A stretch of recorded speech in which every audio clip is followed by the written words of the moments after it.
Hello दोस्तों, इस video में मैं आपको बताऊंगा make it untouchable for crawlers important, जिसको मैंने इम्पोर्टेंट हाईलाइट किया हुआ है स्पेशली। पिछली वीडियो में हमने परमलिंक के बारे में पढ़ा, उसके स्ट्रक्चर के बारे में पढ़ा, लोगों के डिसीजंस के ऊपर बात की और रिव्यू करने के बाद बताया कि एंड टू एंड हमें क्या करना चाहिए। इस वीडियो में मैं आपको इस पॉइंट के बारे में एलैबोरेट करूंगा, ये चीज़ क्या है। मे बी आपको समझ ना आ रही हो, लेकिन मैं भी आपको क्लियर कर देता हूँ। इसका मतलब है कि हम गूगल को बताएंगे कि अभी हमारे पेजेस ना क्रॉल किए जाएं। जब हम रेडी हो जाएंगे, जब हमारी साइट रेडी हो जाएगी, कंस्ट्रक्शन होने के बाद, डेवलप होने के बाद, जब हमें पता पड़ेगा कि एक पर्टिकुलर टाइम है हमारी, जब हमारी डेवलपमेंट हर चीज़ कंप्लीट हो गई है, तो हम गूगल को इजाज़त देंगे कि अब हमारी साइट पर आए, उसको क्रॉल करें और अपने गूगल के ऊपर उसको ऐड कर ले।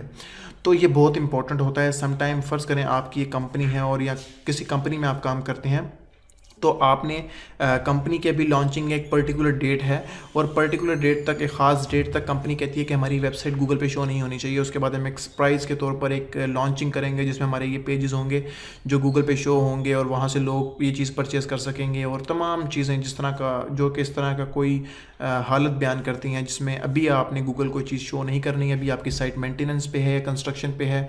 तो आप क्या करेंगे, गूगल को किस तरह बताएंगे कि अभी वो साइट को क्रॉल ना करे, क्योंकि आप साइट पर लाइव चेंजेस करें। एक तो तरीक़ाकार ये है कि आप लोकल होस्ट पे काम करें और गूगल को इजाज़त ना दें और वो तमाम चीज़ें कि आप उस वक्त तक साइट को अपलोड ना करें जब तक आपकी साइट रेडी ना हो जाए, जब तक आपकी लॉन्चिंग डेट ना आ जाए। या फिर एक और तरीक़ेकार ये है जो कि ऑलमोस्ट लोग करते हैं कि अपनी साइट को गूगल को बताते हैं कि हमारी साइट को भी क्रॉल ना करें, जब एक टाइम आएगा हम आपको बताएंगे उस वक्त आप इस साइट को क्रॉल कर लेना, इवन कि गूगल को और तमाम सर्च इंजन्स को। तो वो चीज़ हम इसमें पढ़ेंगे और ये बहुत इंपॉर्टेंट है। इवन इसलिए इंपॉर्टेंट है क्योंकि एक साइट की एक रेपुटेशन होती है। जब उसने एक पर्टिकुलर ख़ास डेट दे दी है, उस वक्त तक कोई साइट का पेज ना नज़र आए, क्योंकि उसकी मर्ज़ी है, उस कंपनी के ऑनर की मर्ज़ी है, उस कंपनी के जो लोग हैं, मैनेजमेंट है, वो चाहती है कि एक पर्टिकुलर ख़ास डेट के ऊपर ये साइट गूगल पर नज़र आए।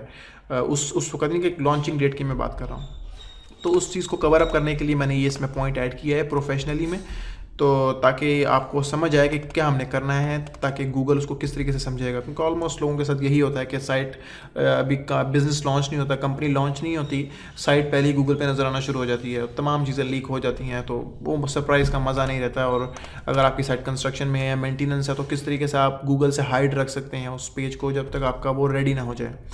तो उसको रीड करने के लिए मैंने ये वापस हम अपने उस डैशबोर्ड पे आ गए वर्डप्रेस के पोस्ट में। मैं ऑल पोस्ट में आ जाता हूँ। ऑल पोस्ट में हमने पिछली वीडियोस में कुछ ब्लॉग पोस्ट ऐड की थी एज ए डेमो, तो मैं इसको वही ओपन कर लेता हूँ। तो यहाँ पर अगर आप चाहते हैं कि इस पोस्ट को आप हाइड करना चाहते हैं एक पर्टिकुलर ख़ास टाइम तक, फ़र्ज़ करें कि अगर आज 1 जनवरी है और आप चाहते हैं कि 15 जनवरी को आपकी कंपनी की लॉन्चिंग है और आपने इस पेज के ऊपर एक ख़ास न्यूज़ देनी है, ठीक है, और ये पेज आपका उस टाइम तक नज़र ना आए, या फिर इस पेज के ऊपर कोई सर्विसेज ऐसी हैं जो कि लोग बाय कर सकते हैं, मे बी पेपाल के बटन्स हैं और समथिंग कुछ भी हो सकता है, या फिर कुछ इन्फॉर्मेशन है। तो इस टाइम के अभी 1 जनवरी है, तो 15 जनवरी तक कुछ भी ये नज़र ना आए, मैं इस पर काम करूँ लेकिन गूगल इसको क्रॉल ना करे, तो गूगल ख़ास तौर पे इस URL को क्रॉल ना करे। तो आप क्या करेंगे इस पेज को छुपाने के लिए? गूगल से छुपा तो नहीं खैर सकेंगे, लेकिन गूगल को बता ज़रूर देंगे और गूगल आपकी बात की अहमियत रखेगा, और उस अहमियत की ही असल वजह होती है। अगर वो आपकी बात की अहमियत रखेगा तो ज़ाहिर बात है वो आपके पेज को उस वक्त तक क्रॉल नहीं करेगा जब तक आप नहीं कहते। तो किस तरीके से गूगल को डिस्करेज किया जाए, किस तरीके से गूगल को बोला जाए कि यार इसको अभी क्रॉल ना करो, तो उसका जो सबसे प्रोमिनेंट वे है वो ये है कि हम इसके जो पेज का जो सोर्स कोड है उसमें हम रोबोट्स मेटा टैग ऐड करेंगे। सुनने में बड़ा कॉम्प्लेक्स लग रहा है पर ये इतना कॉम्प्लेक्स नहीं है, थोड़ी बहुत अंडरस्टैंडिंग से आप इसको समझ सकते हैं। उसके लिए मुझे एक प्लगइन ऐड करना पड़ेगा। मैं प्लगइन में जाकर ऐड न्यू करता हूँ। तो सबसे पहले मैं आपको बताता चलूँ कि प्लगइन क्या है। मे बी अगर आप वर्डप्रेस इतना फेमिलियर नहीं है, चूँकि मैंने वैसे ही बताया हुआ था पहले भी कि वर्डप्रेस से फेमिलियर लोग, पहले आप वर्डप्रेस से फेमिलियर होंगे तभी आप इस एसईओ कोर्स से फेमिलियर होंगे ऑलमोस्ट। लेकिन अगर आप नहीं भी हैं तभी मैं आपको वक्त ब वक्त बताता जाऊँगा कि जैसे कि मैंने वर्डप्रेस इंस्टॉल करने का बताया पिछली वीडियोज़ में, मैं आपको बता सकता हूँ कि प्लगइन क्या चीज़ है। प्लगइन वही चीज़ है जैसे कि मैं एग्जांपल देता हूँ जिससे आपको हर चीज़ क्लियर हो जाएगी। जैसे आपके मोबाइल होता है, मोबाइल मोबाइल के अंदर आप जब आप लेते हैं, परचेज़ करते हैं, न्यू परचेज़ करते हैं मोबाइल, तो बिल्कुल खाली होता है। उसके साथ आप टाइम टू टाइम, वक्त के साथ साथ आप उसमें न्यू ऐप्स ऐड करते हैं गूगल प्ले स्टोर से या फिर iTunes से। तो अब आप उसमें न्यू ऐप ऐड कर रहे हैं, इसका मतलब ये है कि आप उसमें न्यू फंक्शनैलिटीज़ ऐड कर रहे हैं, एक नई फ़ीचर ऐड कर रहे हैं, जिसको दबाने से, जिसको ऐप को खोलने से एक ख़ास काम होता है, एक ख़ास काम अंजाम देती है वो ऐप। तो इसी तरीके से आप ये समझ लीजिए कि ये एक वेबसाइट है, ये वेबसाइट नहीं, ये एक मोबाइल है, और उस मोबाइल के अंदर ये जो प्लगइन्स है ये उसकी ऐप है। ठीक है, मे बी अब शायद आपको ये क्लियर हो चुका होगा कि क्या प्लगइन्स हैं। ठीक है, तो अब उस वेबसाइट के अंदर ये प्लगइन्स ऐड करने का क्या मतलब है कि इसके अंदर नई फंक्शनैलिटीज़ को ऐड करना। मैं यहाँ पर एक प्लगइन टाइप करता हूँ, योस्ट SEO। इसको हम फ्यूचर में भी सीखेंगे और पढ़ेंगे इसके बारे में। योस्ट SEO, ये टीम योस्ट इसका ऑथर है, आपने इसको देख लेना है। ये तकरीबन 1 मिलियन साइट्स के ऊपर इसकी करंट इंस्टॉल है, और रिसेंटली 4 डेज़ अगो इसकी एक न्यू अपडेट आई है। तो बताने का मकसद ये है कि बड़ा अच्छा है और हमेशा अपडेट होता रहता है, और SEO के एतबार से बहुत अच्छा है, और काफ़ी ऑन पेज SEO के फैक्टर्स ये कवर करता है। मैं इसको इंस्टॉल कर लेता हूँ, और इंस्टॉल के बाद इसको मैं एक्टिव कर लेता हूँ। बिल्कुल आपके ऐप की तरह ही है, पहले उसको डाउनलोड करें फिर उसको इंस्टॉल करें। मैं इसको एक्टिव कर लेता हूँ। एक्टिव होने के बाद इसकी यहाँ पर फंक्शनैलिटीज़ दिखेंगी, आप देख सकते हैं कि यहाँ पर ये शो कर रहा है। ठीक है, तो यहाँ पर मुझे अभी मैं इसकी काफ़ी फंक्शनैलिटीज़ हैं, लेकिन मैं सिर्फ उन्हीं के बारे में डिस्कस करूँगा जिसके बारे में आज हमने पढ़ना है, कि गूगल को किस तरीके से आगाह किया जाए, कि बताया जाए कि हमारी साइट को अभी क्रॉल ना करो जब तक हम आपको कहते नहीं क्रॉल करने के लिए। तो जैसे कि मैं अभी पोस्ट की बात कर रहा था, हाउ टू ब्लॉक की। ठीक है, तो इस ब्लॉग को किस तरीके से हाइड किया जाए, किस तरीके से गूगल को बताया जाए कि यार अभी इस पेज को ना क्रॉल करना, इस URL को क्रॉल ना करना जब तक हम ना कहें। तो इसके लिए जब मैंने ये जो प्लगइन ऐड किया, इस प्लगइन ऐड करने से नीचे एक सेक्शन आ गया होगा ऑटोमेटिकली, क्योंकि वो इस प्लगइन का हिस्सा है ये सेक्शन।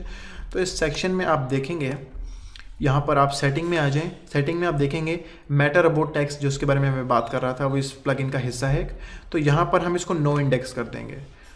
अभी मैं आपको करंट पेज दिखाता हूँ। इसकी URL को मैं न्यू टैब में खोल लेता हूँ और आपको इसका सोर्स कोड दिखाता हूँ।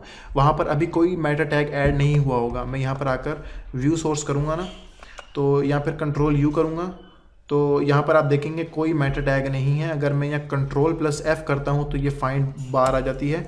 इसमें मैं लिखता हूँ रोबोट्स, तो आप देखते हैं यहाँ पर 0 रिजल्ट्स हैं। रोबोट्स का कोई टैग नहीं है यहाँ पे। ठीक है, तो यहाँ पर मैं वापस आता हूँ। अब जैसे ही मैं यहाँ पर आकर रोबोट्स टैग ऐड करूँगा, क्योंकि बाय डिफ़ॉल्ट कोई टैग नहीं होता। अगर कोई रोबोट्स टैग डिफ़ाइन नहीं हुआ, इसका मतलब है कि बाय डिफ़ॉल्ट इंडेक्स है। और अगर मैं डिफ़ाइन कर दूँ कि यहाँ पर कह दूँ कि इस पेज को नो इंडेक्स, यानी कि इंडेक्स ना करो, नो इंडेक्स, ठीक है, तो गूगल समझ जाएगा। मेटा रोबोट फॉलो, यानी कि लिंक को फॉलो कर सकते हो, लेकिन जो है मींस के लिंक को भी अगर आप चाहते हैं नो फॉलो कर दें। मैं पर्सनली रिकमेंड करूंगा, अगर आपका पेज मेंटेनेंस पे है या ऐसी कोई सिचुएशन है जिसके बारे में अभी हम डिस्कस कर रहे हैं, लॉन्चिंग डेट नहीं है, फिर भी गूगल को आप बताना चाहते हैं कि इस पेज को भी क्रॉल ना करे, मेंटेनेंस पे आपने लगाया हुआ है पेज, तो आप काम करें, लेकिन पेज को नो फॉलो और नो इंडेक्स करते हैं। गूगल उस पर जितने भी लिंक होंगे उनको क्रॉल नहीं करेगा, उनको इंडेक्स नहीं करेगा, कंटेंट को इंडेक्स नहीं करेगा, इवन कि उस पेज को भी इंडेक्स नहीं करेगा गूगल में। ठीक है, तो आपने यहाँ से नो इंडेक्स करना है, यहाँ से नो फॉलो करना है। इसकी सेटिंग्स में आकर, एडवांस सेटिंग्स में आकर आप देख सकते हैं। ठीक है, और यहाँ से आके आपने अपडेट कर देना है। जैसे मैं ऐड करूँगा एक पर्टिकुलर ख़ास एक कोड इसमें ऐड हो जाएगा, अगर मैं फिर अब यहाँ रोबोट टाइप करूँगा, फिर आप देखेंगे वो इसमें फाइंड हो जाएगा, नज़र आएगा आपको कि वो एक ख़ास उसमें ऐड हो गया और उसमें नो फॉलो और नो इंडेक्स लिखा हुआ नज़र आ रहा होगा। अब जैसे मैं अपडेट करूँगा, आपने देखना क्या होता है। अपडेट हो रहा है ये, और ये क्या कह रहा है कि अपडेट सक्सेसफुली।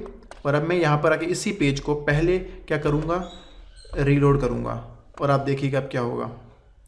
ठीक है, रीलोड हो गया। अब मैं Ctrl+F करता हूँ और यहाँ पे टाइप करता हूँ ROBOTS, रोबोट्स। और अब आप देखेंगे यहाँ पर मैं इसको ज़रा करीब कर लेता हूँ, जूम कर लेता हूँ। ये आप देखेंगे कि यहाँ पर ये ऐड हो चुका है। ये रोबोट्स की पूरे एक मेटा है, ये मेटा रोबोट्स हैं। तो ये नेम जो इसका है वो रोबोट्स है, जो हम रोबोट्स टैग इसलिए ही इसको रोबोट्स टैग बुलाते हैं। और ये जो कंटेंट है, कंटेंट इसका क्या मतलब, ये कमांड है गूगल के लिए कि जो कंटेंट है वो क्या है, नो इंडेक्स है और नो फॉलो है, यानी कि कंटेंट को आपने इंडेक्स नहीं करना और कंटेंट को फॉलो नहीं करना। अब मैं वापस इसकी पुरानी हालत में चला जाता हूँ पेज की। ये देखें, ये लाइन आ रही है, आप देख सकते हैं 13 नंबर पे 13 लाइन है ये। तो ये गूगल को इंस्ट्रक्शन देगा, लेकिन ये सिर्फ ख़ास इस पेज के लिए ही, ऐसे इस URL के लिए है और किसी पेज के लिए नहीं है, ये पूरी साइट के लिए नहीं है, ठीक है। तो इस तरह गूगल को आप बता सकते हैं कि मेरे पेज को इंडेक्स ना करो। गूगल का क्रॉलर जब आपके पेज पर आएगा तो वो इस सोर्स कोड पे आएगा सबसे पहले, वो आपके पेज के कंटेंट पे इस तरह नहीं आता, वो सोर्स कोड रीड करता है। अब यहाँ पर आने के बाद वो यहाँ से चूँकि ये हेडर के अंदर है, ठीक है, तो सबसे पहले ऊपर सबसे ऊपर ही है, मतलब कि सबसे ऊपर ही है। तो गूगल जब इसको देखेगा तो गूगल आगे प्रोसीड नहीं करेगा, नीचे नहीं जाएगा। गूगल सारे कॉन्टेक्ट को इनके जब गूगल देख लेगा कि इस हेडर के ऊपर ही, यानी कि हमने कमांड राइट की हुई है इस पेज के पीछे कि इसको इंडेक्स नहीं करना, तो गूगल आगे जाएगा ही नहीं। तो इस तरह आपका पेज बचा रहेगा, गूगल इसको क्रॉल नहीं करेगा। तो ये आपका पेज उसका तक सर्च इंजन में नज़र नहीं आएगा जब तक आप वापस यहाँ पर आकर इसको सेटिंग में जाकर इंडेक्स कर दें और यहाँ से फॉलो कर दें और यहाँ से अपडेट कर दें, और इस तरह करने से ये रिमूव हो जाएगा, वापस अपनी पुरानी हालत में आ जाएगा। आप देखें मैं अभी रिपोर्ट्स लिखा हुआ है तो यहाँ पे रिज़ल्ट दे रहा है एक, और यहाँ पर मैं रीलोड करता हूँ तो अब मैं अगर रिपोर्ट्स टाइप करता हूँ, इवन कि आप वैसे देख लें 13 नंबर पे वो लाइन नहीं है। इवन कि अगर मैं रिपोर्ट्स भी टाइप करता हूँ तो 0 है, यानी कि वो लाइन अब रिमूव हो चुकी है ऑटोमेटिकली। तो वो पर्टिकुलर लाइन है जो आपको गूगल को बताती है कि इस पेज को भी क्रॉल नहीं करना। और दूसरी चीज़, अगर आप चाहते हैं कि अगर आपका सोर्स कोड है, कोई PHP में साइट है, कोई कस्टम है, वर्डप्रेस में तो खैर ये बहुत ईजी सिनेरियो है, हर पेज पे जाकर आप पोस्ट पे जाकर आप इसको कर सकते हैं। और अगर आप चाहते हैं पूरी साइट को ही करना है तो सिंपल तरीका है, वर्डप्रेस के अंदर खैर बता दूँ आपको, सेटिंग में जाकर आप रीडिंग में आ जाएँ, सेटिंग से रीडिंग में आए और रीडिंग में आपको एक ऑप्शन दिखेगी search engine visibility, search engine के अंदर विजिबिलिटी। आप जब इस पर क्लिक करेंगे discourage search engine from indexing this site और सेव कर देंगे इसको, तो होगा ये कि अब हर पेज के बैक एंड पर वो ऑटोमेटिकली शो होगी। जो कि अब यहाँ पर मैं आपको दिखा देता हूँ कि देखें, चूँकि अब मैंने यहाँ पर इस ब्लॉग के पेजेस पर उसको कर दिया था इंडेक्स, लेकिन फिर भी आप देखेंगे कि अब ऑटोमेटिकली उसने नो इंडेक्स सेट कर दिया है। यहाँ पर नो फॉलो नहीं है, फॉलो है, लेकिन नो इंडेक्स सेट कर दिया, ये भी चलता है। यहाँ पर लिंक्स आपके फॉलो होंगे और नो इंडेक्स होगा। नो इंडेक्स से ये होगा कंटेंट में इवन लिंक हो, इमेजेस हो, कुछ भी हो, वो उसको क्रॉल ही नहीं करेगा, वो उसको इंडेक्स ही नहीं करेगा, किसी सूरत नहीं करेगा, क्योंकि आपने उसको इंस्ट्रक्शन दी है और वो आपकी इंस्ट्रक्शन की कदर करता है, रिस्पेक्ट करता है। और जैसे कि मैं होम पेज पर आ जाता हूँ आपको दिखाने के लिए कि तमाम पेजेस पे ये चीज़ शो हो रही है कि नहीं हो रही। मैं होम पेज के व्यू सोर्स में आ जाते हैं, हम होम पेज का व्यू सोर्स में आ जाते हैं। आप Ctrl+U भी प्रेस कर सकते हैं और आप देखेंगे कि यहाँ पर भी ऑटोमेटिकली उसने ये ऐड कर दी है नो इंडेक्स, फॉलो और नो ODP। नो ODP मैं आपको बताऊंगा ये क्या चीज़ है, लेकिन अभी आप सिर्फ और सिर्फ इसको गौर से देखें, नो इंडेक्स को, बाकी इस तमाम चीज़ों को भूल जाएं। अभी नो इंडेक्स को और से देखें, क्योंकि अभी हमारा जो पॉइंट है वो हमारा पॉइंट ये है, तो मैं इससे हिलना नहीं चाह रहा। अभी हम सब चीज़ों के बारे में बातें करेंगे आहिस्ता आहिस्ता, जो भी चीज़ें SEO में कवर होती हैं सब चीज़ों के बारे में। लेकिन अभी जो हमारा जो सीखना है वो ये है कि नो इंडेक्स क्या है। ये एक एट्रीब्यूट है, नो इंडेक्स का जो एट्रीब्यूट यहाँ पे ऑलरेडी कमांड लग गई है गूगल को बताने के लिए कि कंटेंट जो है वो नो इंडेक्स है। सॉरी, ये लिंक पे क्लिक हो गया। जो कंटेंट है वो क्या है, नो इंडेक्स है। तो इससे क्या होगा, अब ये जो मैंने क्लिक कर दिया, इससे ये होगा मेरी साइट के बेशक 1000 पेजेस हों, बेशक मिलियंस पेजेस हों, बेशक 2 पेजेस हों, तमाम पेजेस के बैक एंड पे ये ऑटोमेटिकली ये कमांड आ जाएगी। और अगर आपका कस्टम कोड है, PHP डेवलपमेंट है, तो आप इस कोड को मैन्युअली आप इस कोड को हेडर में लिखेंगे। आप अपने डेवलपर को बता दीजिए कि ये कोड है, ठीक है, आपने इस कोड को कॉपी करना है और इस कोड को आपने लेना है और आपने अपने डेवलपर को बताना है कि इस कोड को, या फिर उनको बताना है कि नो इंडेक्स की कमांड। अगर आप उनको नो इंडेक्स की कमांड बता देंगे तो ऑलमोस्ट समझ जाएंगे। आपने उनको कहना है कि नो इंडेक्स की जो कमांड है वो मेरे बैकएंड पे हर पेज के बैकएंड पे या पूरी साइट को नो इंडेक्स कर दें। वो ऑटोमेटिकली समझ जाएंगे कि क्या करना है, उनको समझ आ जाएगा कि अब अगला मूव उन्होंने क्या करना है। तो इस तरीके से आप गूगल को बता सकते हैं कि मेरी साइट को क्रॉल ना किया जाए। ये सबसे बेहतरीन तरीका है और सबसे प्रोमिनेंट तरीका है जिसको गूगल समझ सकता है। उम्मीद करता हूँ ये आपको समझ आ गया होगा। नेक्स्ट कोर्स की इस वीडियो में हम selection of content to write पढ़ेंगे और इसी तरीके से हम हर पॉइंट को एलैबोरेट करते जाएंगे और आप कोशिश करूँगा कि आपको अच्छे तरीके से समझा सकूँ ताकि आपके हर पॉइंट्स क्लियर हो सकें।